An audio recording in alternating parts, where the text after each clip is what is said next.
तारीख, और 10 तारीख को गुरु पूर्णिमा आती है, आने वाली है। गुरु पूर्णिमा क्या वस्तु है, थोड़ा उसके बारे में समझिए। गुरु पूर्णिमा एक प्रकार से शिष्य को गुरु की प्राप्ति हुई थी और गुरु को शिष्य की प्राप्ति हुई थी। गुरु पूर्णिमा भगवान महावीर का एक ऐसा वह काल, क्योंकि भगवान महावीर ने जब केवल ज्ञान प्राप्त किया तो केवल ज्ञान प्राप्त होने के बाद भगवान महावीर की 66 दिन तक उस दिव्य धनी का नहीं गिरना आश्चर्यकारी था। और आश्चर्य इस बात का था कि ऐसी क्या बात है कि भगवान महावीर की दिव्य धनी नहीं खिर रही है, जबकि उस समय मुनि महाराज मौजूद थे, केवली मौजूद थे, श्रावक मौजूद थे, सब मौजूद थे, लेकिन फिर भी क्यों नहीं खिर रही है। तब स्वयं सोदर इंद्र को इसकी चिंता होती है कि आखिर भगवान महावीर की दिव्य धनी क्यों नहीं खिर रही। तब पता पड़ता है कि इसके पीछे का मुख्य रहस्य कुछ और ही है। इसके पीछे का मुख्य रहस्य है भगवान महावीर की उस वाणी को कौन झेलेगा, कौन उस वाणी को समझेगा। क्योंकि ऐसा कहा जाता है कि शेरनी का दूध स्वर्ण पात्र में रुकता है। जो शेरनी होती है ना, क्योंकि क्या होता है हम बता देते कैसा होता है। जब शेरनी का बच्चा, जो शावक बोलते हैं जिसको आप, है ना, छावा भी बोलते हैं उसको, शेर के बच्चे को छावा बोलते। तो वो जब शिशु रूप में होता है तो उसकी माँ का दूध पीता है, तो माँ का दूध पीते पीते उसके मुख से कुछ दूध की बूंदे उस चट्टान पर गिर जाती है, तो वो उस डली के रूप में जम जाती। जो लोग जानकार होते हैं वो जब उस जगह पे आसपास जाते हैं उनको दूध दिखता है तो डली के रूप में दिख जाता है, फिर वो उससे उठाते हैं। लेकिन उसको जब संभालना होता है तब उसको स्वर्ण पात्र में संभालना होता है, लोहे पात्र में वो नहीं रुकता। जैसे शेरनी का दूध स्वर्ण पात्र में रुकता है, वैसे ही भगवान की दिव्य ध्वनि भी किसी पात्र के लिए होती है। उस पात्र की खोज करने के लिए स्वयं जब अवधिज्ञान लगाता है सौधर्मेंद्र, तब वो सौधर्मेंद्र पाता है कि इस समय इंद्रभूति नाम का एक ब्राह्मण अपने 500 शिष्यों के साथ इस समय मौजूद है।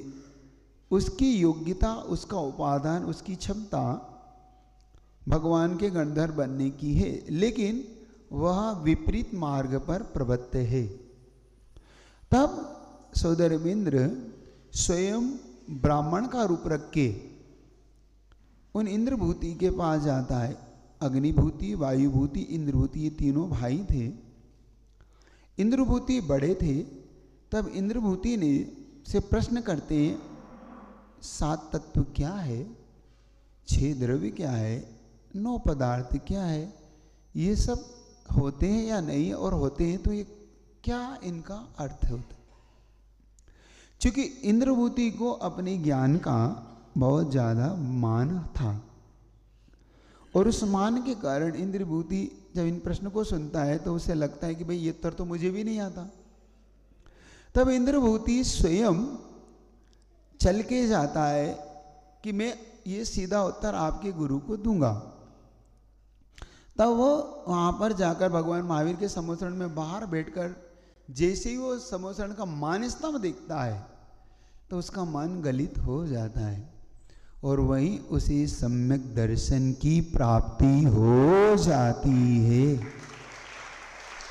सम्यक दर्शन मतलब उसकी जो आस्था थी, अपने ज्ञान का जो अभिमान था, वो चूर चूर हो जाता है, और उसे अपने आप को जो उसने ईश्वर मान लिया था कि मैं ही ईश्वर हूँ, मैं ही सृष्टि का करता हूँ, उसका मान दूर हुआ।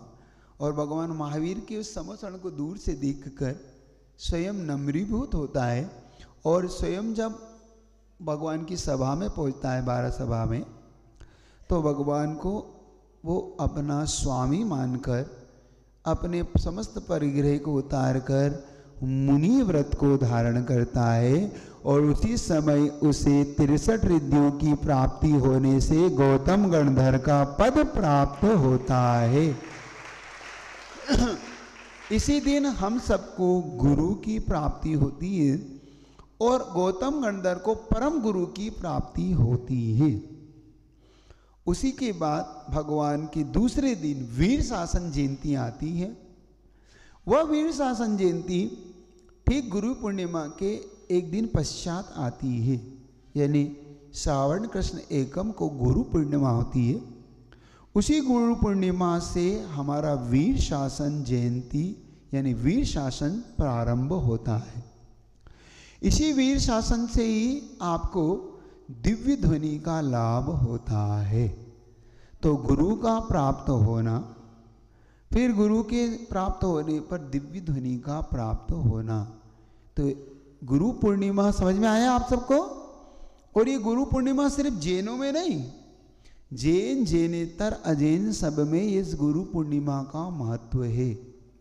गुरु पूर्णिमा, इसका नाम गुरु पूर्णिमा, समझ रहे हो। गुरु पूर्ण माँ की भांति होते हैं। वह माँ की तरह शिष्यों पर वात्सल्य रखते हैं। जैसे पूज्य गुरुदेव अपने संग पर, अपने शिष्यों पर वात्सल्य रखते थे, उनको पढ़ाना पढ़ाना, उन पर अच्छी चीज़ें संस्कार डालना, ये इसी जैसे माँ एक अपने बच्चे पर पूर्ण संस्कार डालती है, ऐसे ही गुरु अपने शिष्यों पर पूर्ण संस्कार देते हैं।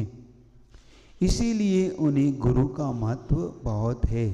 समझ रहे हो कि नहीं।